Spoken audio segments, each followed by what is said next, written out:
ஜாதி ஒழிப்பு தமிழ் தேசியம்.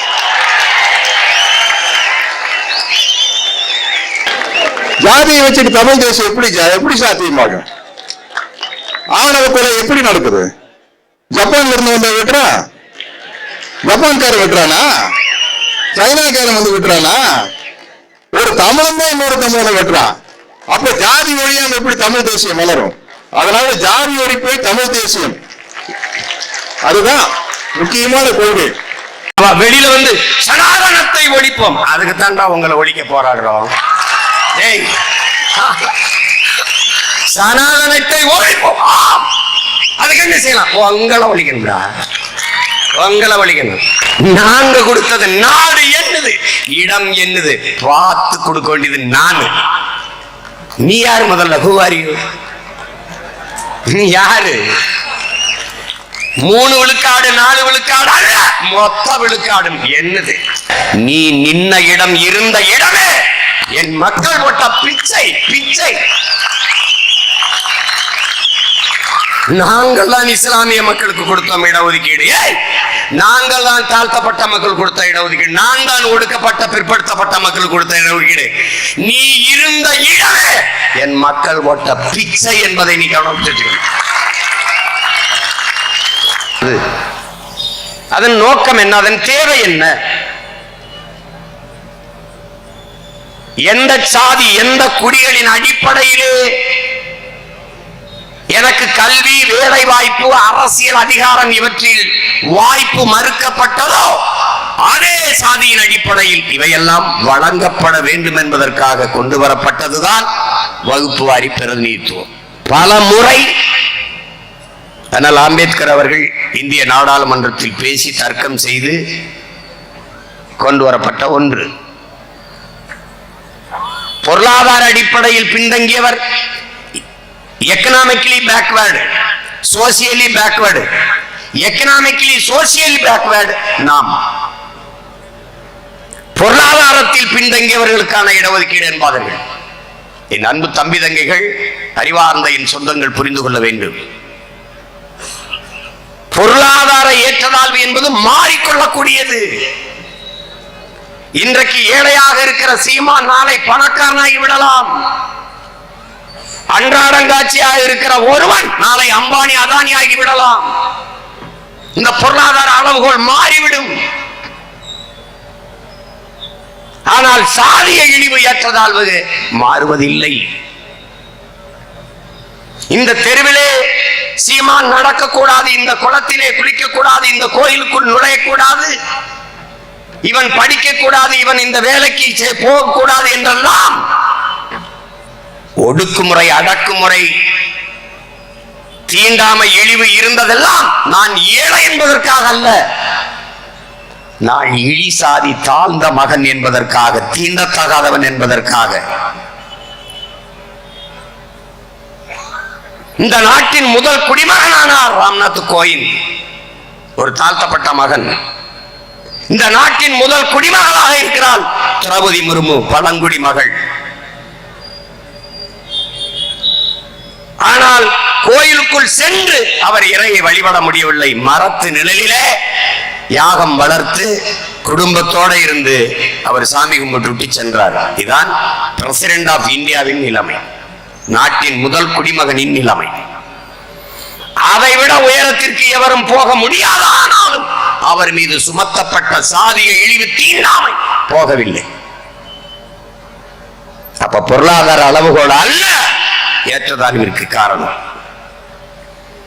பழங்குடிமகள் திரௌபதி முர்மு இந்த நாட்டின் முதல் குடிமகள். அத்வானியும் ஐயா மோடி அவர்களும் நாற்காலியிலே இருந்து பேசுகிற போது ஓரத்திலே கைகட்டி நின்றால் நாட்டின் முதல் குடிமகள். இதான் நிலை.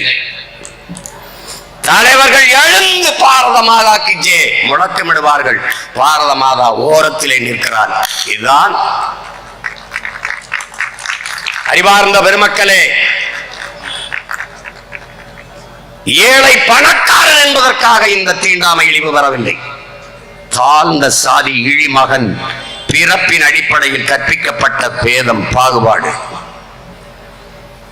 இதை தகர்ப்பதற்கு, சமநிலை சமூகம் படைப்பதற்கு, உலகம் சமநிலை பெற வேண்டும், உயர்வு தாழ்விலா நிலை வேண்டும்,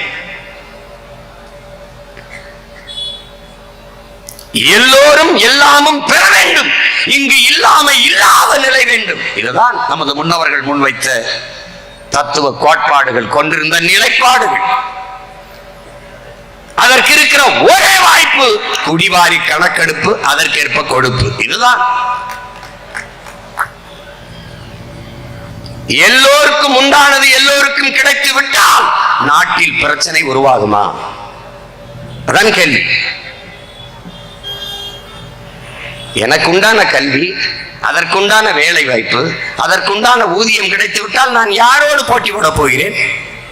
யார் மீது பொறாமைப்பட போகிறேன்? யாரை வீழ்த்த தாழ்த்த பாடுபட போகிறேன்? இல்லை. நத்தைக்கு பாதுகாப்பு இருக்குமானால் கூடதற்கு, புழுவுக்கு பாதுகாப்பு இருக்குமானால் கொடுக்கதற்கு, அது இல்லை, அதனால் கொடுக்க வருகிறது. நத்தைக்கு பாதுகாப்பு இல்லை, அதனால் கூடு வருகிறது. எல்லா சமூகங்களுக்கும் உண்டான சமூக நீதி என்பது, உரிய பங்கீடு கிடைத்து விட்டால் இது தேவை வராது. சாதி சங்கம் இருக்காது, தேவைப்படாது.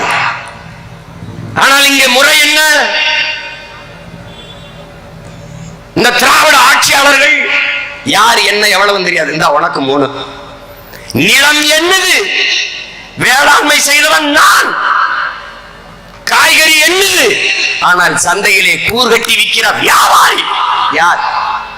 உனக்கு 3 காய், உனக்கு 5 காய், உனக்கு 10 காய். நீ யார் முதல்ல எந்திரி.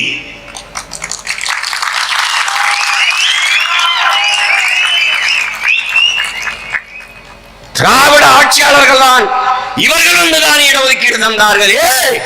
நீ நின்ன இடம், இருந்த இடமே என் மக்கள் போட்ட பிச்சை. பிச்சை. நாங்கள் தான் இஸ்லாமிய மக்களுக்கு கொடுத்தோம் இடஒதுக்கீடு. நாங்கள் தான் தாழ்த்தப்பட்ட மக்கள் கொடுத்த இடஒதுக்கீடு. நான் தான் ஒடுக்கப்பட்ட பிற்படுத்தப்பட்ட மக்களுக்கு கொடுத்த இடஒதுக்கீடு. நீ இருந்த இடமே என் மக்கள் போட்ட பிச்சை என்பதை நீ கவனிச்சு. நாங்க கொடுத்தது நாடு என்னது, இடம் என்னது பார்த்து கொடுக்க வேண்டியது நான். நீ யாரு முதல்ல? ஹூவாரியு? நீ யாரு? 3 விழுக்காடு 4 விழுக்காடு அல்ல, மொத்த விழுக்காடு என்னது?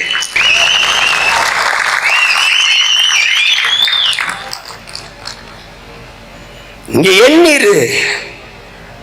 பறையர் எவ்வளவு, படையாச்சி எவ்வளவு, தேவர் எவ்வளவு? தேவர்னா தேவர்னு போடாத, முக்குளத்தோர்னு போட்டு முடிச்சு கட்டாத. கல்லர் எவ்வளவு, மறவர் எவ்வளவு, அகமுடையர் எவ்வளவு? என்ன உடையார் எவ்வளவு, கோணார் எவ்வளவு, முத்தரையர் எவ்வளவு? என்ன பிள்ளை முதலி எவ்வளவு? எண்ணிக்கிட்டு வண்ணார் எவ்வளவு, குயவர் எவ்வளவு, குறவர் எவ்வளவு, போயர் எவ்வளவு, ஒட்டர் எவ்வளவு, சாலியர் எவ்வளவு? என்னப்பா என்னென்னமோ சொல்ற நினைக்க, அதெல்லாம் தமிழ் நம்ம சாதி தான். பஞ்சமில்லாத ஒன்று தமிழனுக்கு சாதி தான். தண்ணீர் பஞ்சம், உணவு பஞ்சம், வேலை பஞ்சம், எல்லா பஞ்சம் இருக்கும். ஆனா அந்த சாதி பஞ்சம் மட்டும் குறையல. மொத்தமா என்ன பண்ணுவான்? கல்லருக்கு ஒரு அமைச்சர், மறவருக்கு ஒரு அமைச்சர், அகமுடையருக்கு ஒரு அமைச்சர், முடிஞ்சது. ஆனா வெளியில வந்து சனாதனத்தை ஒழிப்போம், அதுக்கு தாண்டா உங்களை ஒழிக்க போராடுறோம். சனாதனத்தை ஒழிப்போம், அதுக்கு என்ன செய்யலாம்? உங்களை ஒழிக்கணும்டா, உங்களை ஒழிக்கணும். நான் கோனார், எனக்கு நாட்டிலே 2 அமைச்சர், 2 அமைச்சர். நான் முஸ்லிம், எனக்கு 2 அமைச்சர். இந்த நாட்டில் இருக்கிற தமிழ் குடிகள் எல்லாருக்கும் 2 3 பிச்சை இடம். பிச்சை இடம் நான் எடுத்துக்கிட்ட மிச்ச இடத்தை உன்ன கொடுத்துருக்கணும். ஆனா நீ எனக்கு பிச்சை இடம். ஆனால் நாட்டிலேயே 2வது தாய்க்குடி நான், முதல் குடி குறவன். நான் குன்றில் வாழ்ந்தவன். கால் தோன்றி மண் தோன்றா காலத்தே வாளோடு முன் தோன்றிய மூத்த குடி தமிழ் குடி. கால் தோன்றிச்சு, மண் தோன்றல. மண் 3வது நிலம் மருத நிலம். அப்ப முதலில் தோன்றிய நிலம் குன்று. குன்றில் வாழ்ந்ததால் நான் குன்றவன். இன் குன்றி குன்றி குன்றி குன்றி குறவரானே. ஆதி தாய்க்குடி குறவர் குடி.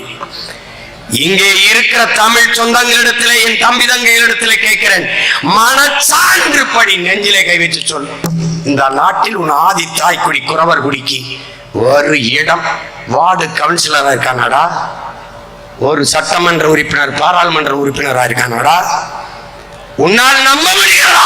அவனுக்கு சாதி சான்றிதழ் இல்லடா, கம்யூனிட்டி சர்டிபிகேட் கிடையாது. உங்கள் முன்னாடி இருக்கிற இந்த மகன் போராடி 4000 பேருக்கு சாதி சான்றிதழ் வாங்கி கொடுத்திருக்கின்ற அந்த நிலையில் தான் இந்த திராவிட ஆட்சியாளர்கள் நம் தாய்க்குடியை வச்சிருந்தார். கீழே 2வது தாய்க்குடி ஆயர்கோன். நாம் யாதவர்கள் இல்லை, யாதவ் தமிழ் சொல்லே இல்லை. 2வது பெரிய தாய்க்குடி ஆயர் மேய்ப்பன். நான் கோன். கோன் என்றால் அரசன்.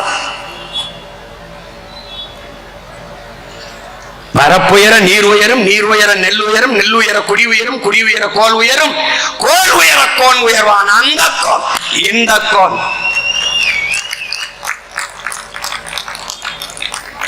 நமக்கு ஒரு நோய், அதனால நம்ம யாதவனா எந்த யாதவ்? உத்தரப்பிரதேச யாதவா, பீகார் யாதவா, ஆந்திரா யாதவா, தமிழ்நாட்டு யாதவா? ஒரு நோய். 2வது தாய்க்குடி இந்த நாட்டில் பெற்றிருக்கிறது 2 அமைச்சர். ஆனால் ஐயா ஸ்டாலின் வீட்டிலே 2 அமைச்சர். 1 மிக உயர்ந்த பதவி முதன்மை அமைச்சர், முதலமைச்சர். 2வது பெரிய பதவி துணை முதலமைச்சர் 2. அவங்க அப்பா இருக்கும்போது ஐயா கருணாநிதி அவர்கள் முதலமைச்சர். 2வது பெரிய பதவி துணை முதலமைச்சர். 2 அப்பாவும் மகனும். பிறப்பினாலேயே ஒருவன் இந்த இடத்தில், இந்த நிலத்தில், இந்த சாதியில் பிறந்து விட்டதாலேயே அவனுக்கு உயர்ந்த இடமும் பதவியும் கிடைக்குமானால் அதுதான்டா சனாதனம். இதற்கு பேர் தான்டா சனாதனம். ஒரு தகுதியும் இல்லாமல் போனாலும் இவருக்கு மகனாக பிறந்ததாலேயே அவனுக்கு உயர் பதவி கிடைத்து விடுமானால் அது கேடுகட்ட கேவலங்கிட்ட சனாதனம்.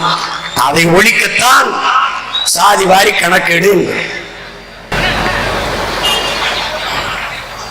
என் தம்பி திருமாறன் கூட வன்னியர்களுக்கு 10.5 இடஒதுக்கீடு என்று எங்க ஐயா கேட்டது 20 விழுக்காடு. ஆனார்கள் அறிவித்தது 10.5. அதை வழக்க போட்டு நிறுத்தி விட்டார்கள். அதுவும் செயல்பாட்டுக்கு வரவில்லை. வரும். நாம் வந்த பிறகு எல்லாம் செயல்பாட்டுக்கு வரும்.